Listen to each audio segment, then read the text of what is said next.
So the next topic is now putting this to real live use in product, process, and resources, an integrated model for an approach for production engineering and industrialized construction. This next topic really pulls it all together using production modeling, the 5 levers. I think you're going to find it very insightful. So we have 2 speakers. First, Hannah Walsh. Hannah works for A.G. Kuntz, an engineering and consulting company focused on integrated design and construction. She is the program manager of Field Integration and Assembly Department, which is responsible for process management, productization deliveries of large construction projects. Hannah has her master's in mechanical engineering and graduated from the University of Colorado Boulder. I graduated from CSU. Not going to hold it against you, Hannah. That's okay. Little inside ball there. Alex is the principal of A.G. Kuntz, a company focused on systematizing the construction industry through an integrated approach to design and construction. The company helps owners deliver complex construction projects around the world through its technical design, integration, production engineering, software development services. The company is particularly focused on the global data center industry and driving accelerated project delivery through model-based design, analytics, and project production management. So with that intro, I'm going to turn it over to the 2 of you and let you take it away. If you can share your screen. Okay, we can see it now. All right, good. Okay, as introduced, I'm Hannah, and I will be presenting with Alex on an integrated modeling approach using product, process, and resource in the pursuit of industrialized construction. This image is an example of a data center. We're just highlighting the complexity and many moving parts of multi-million and multi-billion-dollar construction projects. So a little bit of history, there's been vast economic and technological growth over the past 75 years that has led to a new generation of global corporations, all in need of global networks. The term hyperscale was adopted to refer to these massive computer facilities that now powering the internet that can flex, scale, and hyperscale up to meet demand. So in the early 2000s, the demand for hyperscale facilities began to exceed the ability of the industry to deliver capacity, which is early in the development of those major tech corporations. This led to a number of industry initiatives to drive design and construction productivity up. In layman's terms, they want to achieve more and faster with the same or less resources. So this image shows what clients want in this era: customer requirements as choice points, a catalog of processes, a catalog of reusable systems and resources, and ideally a design data center in a day. However, supply chain constraints, increased capacity demand, rising costs are major challenges faced during construction that have only been exacerbated in recent years. A good example of that is lead times for generators, chillers, UPS containers are 2 to 3 times longer than they were during pre-pandemic levels. So how do we fight that? Configurability, modularity, prefabrication, and repeatable processes are deployed in this effort. So typical to the construction industry, product, process, and resource are developed in silos from one another. So these images here show a pretty standard meeting where a group of people will get together and walk through the design and manually search for clashes. And we're going to show how modularity significantly reduces the variability of design issues. There are initiatives like industrialized construction, lean construction that emphasize interdepartmental communication. But what we typically see is that we might get an integrated product, but there's no emphasis on modularity. There's no production process. There will be a schedule that represents the production and general installation sequencing, and then as needed resources. So what I'm going to talk about is our view of product, process, and resource as configurable platforms that then communicate with each other. So here we have the product, which deals with interfaces, reuse, and prefabrications, and the process, which includes production steps, sequencing, crew sizes, and work packaging. So when you add in a bill of resources to the mix, you get a systematic approach to the PPR. So this is our application of product, process, and resource modeling in a single system as a critical enabler to industrialized construction. All right, now for the good stuff. The PPR begins with the product. So we're specifically going to be talking about data centers, but this can be applied to other construction industries. So our approach to the data center are modeled in 3D to a production level of detail to verify constructability. Different subassemblies that must be integrated on site are overlaid in the software. So this is where design issues, conflicts, exclusions, all those issues are highlighted and rectified. But modeling the specific product isn't enough. So the next step is adding context. And that includes ground, foundations, roads, interfaces with other products within the data center, and nearby structures are modeled alongside that manufactured product to create an entirely virtual environment. And so next, once we have that modeled, we go back and we prioritize modularity and prefabrication. And that can include dimensional control and standard laydown yards. Prefabrication has been proven to cut construction times down, reduce costs, and improve safety, quality, and sustainability, since more work can take place in a controlled manufactured setting. So when we specifically talk about modularity, yes, prefabrication is an aspect of it, but that's not really what we're striving for. What we want is for there to be as many components and modules to be as identical as possible, which will lead itself to more repeatable processes and more repeatable resources. So when we talk about modules and components, components are unique to a trade, which are assembled together to create a module. So modules are a multi-trade fabricated object and is what shows up pre-assembled to site. And so the more repeatable components and modules you have makes for cost, time, and labor intensive reductions. And I will reiterate this a few times throughout this presentation. This is showing data analytics on the kind of effect modularity can have on a data center. In this particular area, the client redesigned the product with repeatability as a priority. So this right-hand side over here shows the original design, and then this left one is the redesign with the repeatability. And if you look at the numbers, you can see that the total number of modules 324 to 623 almost doubled, but the module repeatability increased to 97%, which means that 97% of the modules were used at least twice. And even though the total number of modules increased, the estimated labor hours decreased. So this work packaging and modularity, and I'll talk about work packaging shortly, is not about creating a BOM, but optimizing the BOM and optimizing the bill of process. This is another look at a different product on that same campus that was, again, redesigned with modularity as the primary concern. So you can see in the original design just how many unique parts were being delivered to the site. And then in this redesign, like so many, there were way less unique components and way less unique modules.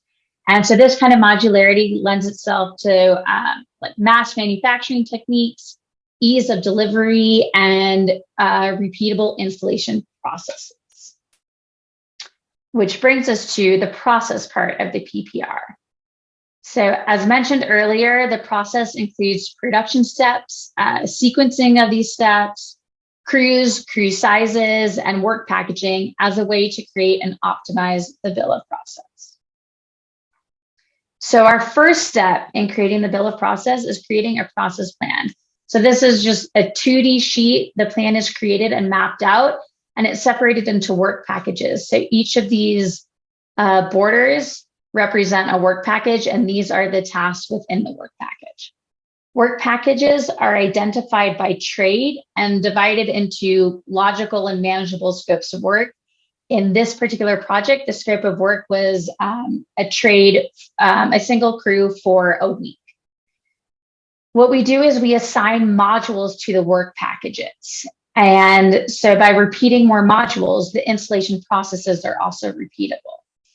And once this process plan is put into software that utilizes PPR, the user can make modifications by simply clicking, dragging, and dropping either parts or entire process nodes from one step in the plan to another. So this leverages different sequences and processes in a virtual environment. This is another iteration on how components and modules can lend itself to a repeatable process. So in this diagram, each component has a process and resource assigned to it in order to turn it into the module. So you can see here, if we have 52 of these types of this component, it might be broken up into 8 of this module and 11 of this module, and so on. Each of these modules also have their own process and resource assigned to it. In effect, creating this entire product with its own repeatable processes and resources. This is a visual diagram of the work packaging. So again, this border is a work package with the tasks and sequence inside of it. And so each color represents a work package. These work packages create a standard language between projects since the modules are assigned to the work packages, meaning the scope of work for each work package is predetermined. And with that standard language, we can start facilitating early schedule planning and delivery and fabrication of products. So within the work packages, modules have a delineated optimized installation sequence. But as we talked about earlier, in order to get to that optimized sequence, you can drag and drop either within the work package or the work package as a whole, meaning you can decide to work from north to south within the work package, or you can do the entire work package north to south or south to north. So this is what the PPR looks like. The PPR tree is displayed on the left over here, and the direction of the truck, location of the train, and sequencing of the modules, those are all modeled to determine optimal cycle time, throughput, and WIP, as James was talking about, work in process for the product of interest. This right image has a slightly clearer example of the PPR tree in the CAPE environment. So each node of this tree is a component, a process, or equipment with specific behaviors and constraints. So as the product and processes are standardized, they will lend themselves to automated production. And we are seeing increased use of robots for field setups, product welding, and we're beginning to see robotic assembly for high volume products. This is our robotic arm in our office. This was the layout. I showed these images earlier on how repeatable components and modules can lend itself to automation. And so finally, I'll be talking about the resource part of the PPR and standardization of resources. This image is the catalog of resources in one of our 4D software we use. And you can see that it's the catalog of lifts for this particular design center or data center design. To begin with the resources. So we have specified installation equipment. It's modeled and brought into the simulation. Storage and placement of equipment is modeled throughout the site. And then we have size, spacing, entries, exits, and movement of the equipment is validated. This left image shows the control of WIP by constricting the amount of deliveries a site can handle based on local conditions. So this here is their delivery drop-off. And you can see that they've been simulating how many trucks can enter and exit and drop off modules. The right image shows a PPR tree with specified equipment on the site, and standardizing equipment across sites helps reduce the volume of underutilized equipment. So you don't have forklifts and scissor lifts just sitting around the site, and it simplifies pre-con and procurement activities. There's no unnecessary questions and analytics to determine if this lift can perform the work and will fit on the site. Once the equipment is modeled, simulations are run to consider the different amounts of vehicles, their directions, foot traffic, how many people will be working in an area, the storage of deliveries, and how those changes will affect schedule and constructability. So these 3 images are real life manipulations at different sites, but all building the same product, and with different scenarios that we use the PPR for. So the first one was first of a kind with limited space, where they had a wall here.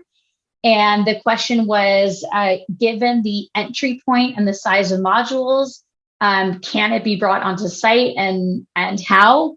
And so we showed the clearance tolerance of moving a module on a dolly. It was a close fit. We were able to show this to the on-site vendors, and they did decide to move forward with moving the module on dollies. This middle one is that different equipment was spec'd due to the lack of available equipment in that area. And they wanted to know if they got a similar lift, but with different dimensions, if it could perform the same work. So we were able to show that it would everywhere, and you can see that it's fitting under other modules on the site. So it could do the work as long as no one was working here, and they needed to get a side lift for when there was a wall. This third one was when a new vendor was brought on board and they wanted to install the modules in a different sequence. So we simulated that different sequence with the specified equipment that they had on site. And what this spacing is showing is that it couldn't be done. So the simulation showed the forklift actually disconnecting, and that's what this spatial gap is here in order to perform the installation sequence. So this image is a screenshot of the basic idea of bringing everything together. It's capturing and optimizing the product and process into a virtual environment. And so time-related information is manipulated in tandem with these digital resources. So the digital resources are people, crew sizes, the time frame, space available. Those are all input, manipulated, and optimized with the focus on the resource reduction and reuse. The screenshot, I feel like it makes it look really simple. In practice, it can be a little bit more difficult. Here we have the product tree, the process tree, the resource tree, and all of these were manipulated, tested, the order was rearranged, and combined together to create a simulation. This is another just snapshot of one of our production engineers' screens. So I wanted to highlight that even if the simulations are high level, the modeling detail that goes into these products goes down to the nuts, bolts, screws, and valves. Over here, you can see smaller size that are snapshots of the simulations with resource movements. And this is a graphic representation of what the PPR can do when conducted on multiple products within the data center during the design phase. So earlier I showed the screenshots of separate products and what happens when they were redesigned. This is the overall data center, again, during the design phase. So the data center was redesigned to make all the products and processes more repeatable. So this right-hand side is the original, the left-hand side is the redesign, and you can see all components and modules were above a 94% repeatability. And the results of that, you can see the repeatable module types almost quadrupled from about 100 to 400, and the estimated labor hours were cut in half from 180,000 to 90,000. So this is an end result of a PPR.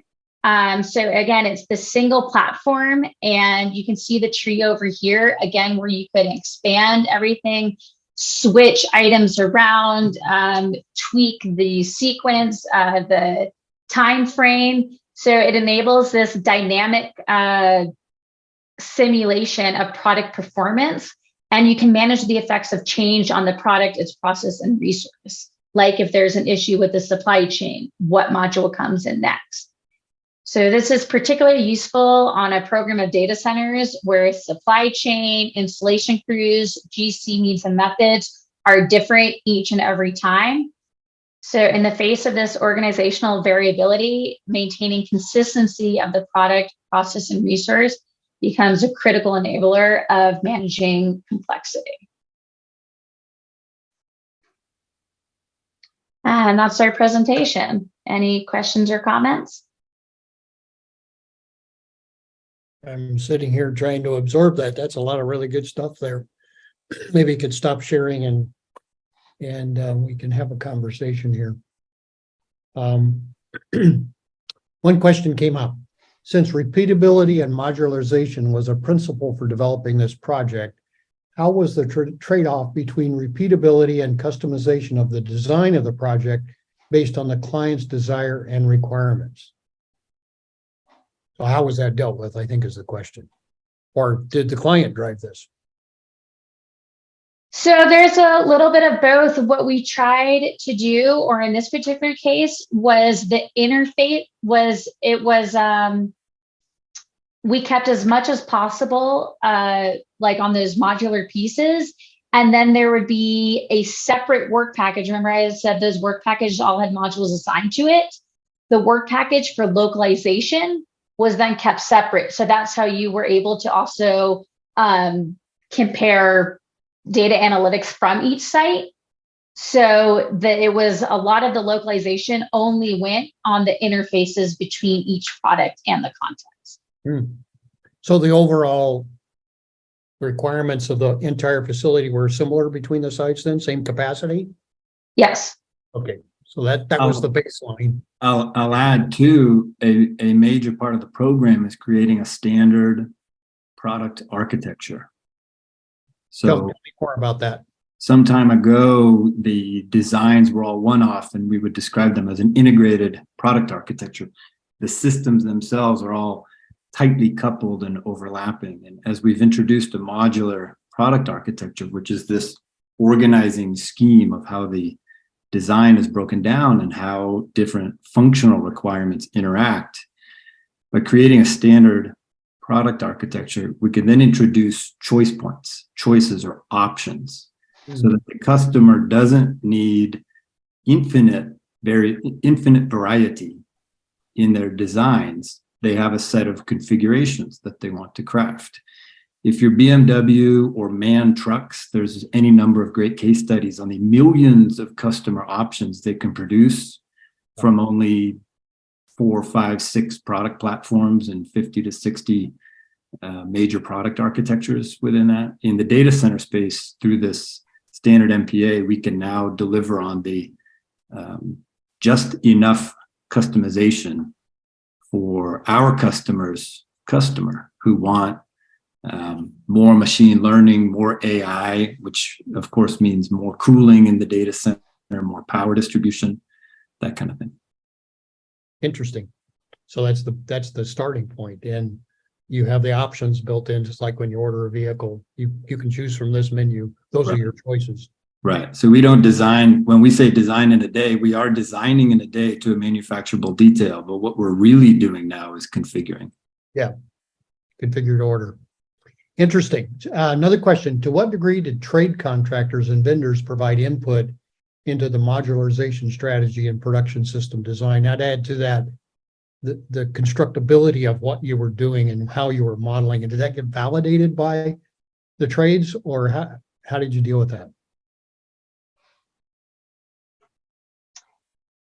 The vendors were the ones modeling their equipment, and so they would work with the architect and engineers. But it was not it was not necessarily handed to the vendors, or requirements would be handed to the vendors, but they were designing their own product. Is that? And there's a lot of back and forth. Yeah. And we find widely varying design capability within the manufacturing integrators of the industry. And some on the spectrum of that capability, some of the integrators producing modular products are really, a metal building with some welders, and they're showing up for work saying, what should we work on today? Others are very sophisticated product development organizations with semi-automated production facilities. And the scale of the data centers and the projects we're involved in, they draw from all kinds. Yeah. So there's a healthy amount of back and forth, but these products have to be manufacturable. So there's a lot of first run studies and engagement with the production facility. So when you get to assembly of the components at site, is that work that you showed us models of with a forklift moving this in, or is that validated by the trade somehow? Do you test that to say, are we making reasonable assumptions here?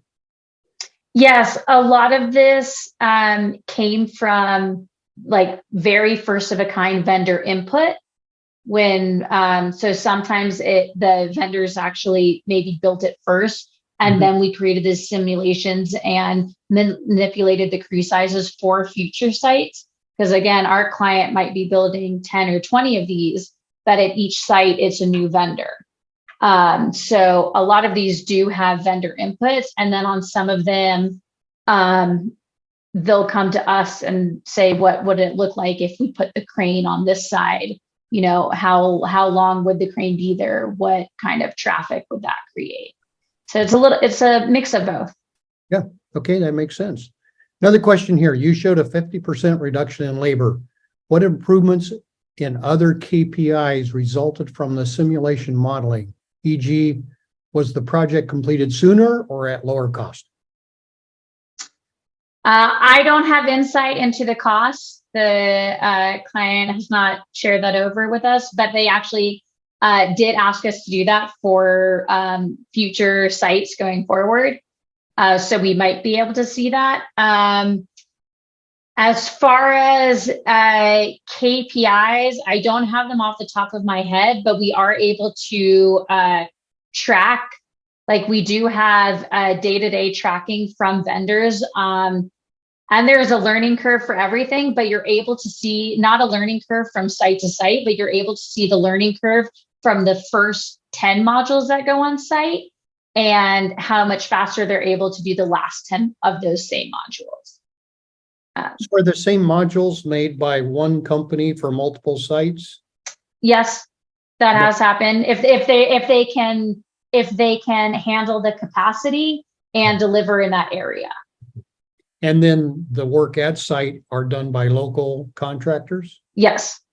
So you've standardized the construction work processes to make it more repeatable at the sites then? Yes. So that even though it's the first time for those vendor, it's hopefully not the first time for the manufacturer, and they're doing the exact same process that has been done on 5 to 10 other sites. And what we're now showing that's maybe for the next conference is the work instructions. We deliver work instructions to the field crews because we know it's a different field crew. Even week to week, month to month, it's unclear who's going to be there. So we use visual cues to drive that work in the field. There's two big for the symposium for that one. There's two big consequences of this work, right? The projects are significantly more predictable than they used to be. If we look at where we've applied this PPR approach versus not. So the projects may or may not actually get cheaper, but they are much more predictable. And that makes the CFO of the Fortune 5 company really happy. The other thing is the construction management arm, or the program managers are in a position to sell the job. As contractors, we talk about buying out the project. So the scope comes in, the stack of drawings, let's buy out the project and see where we get.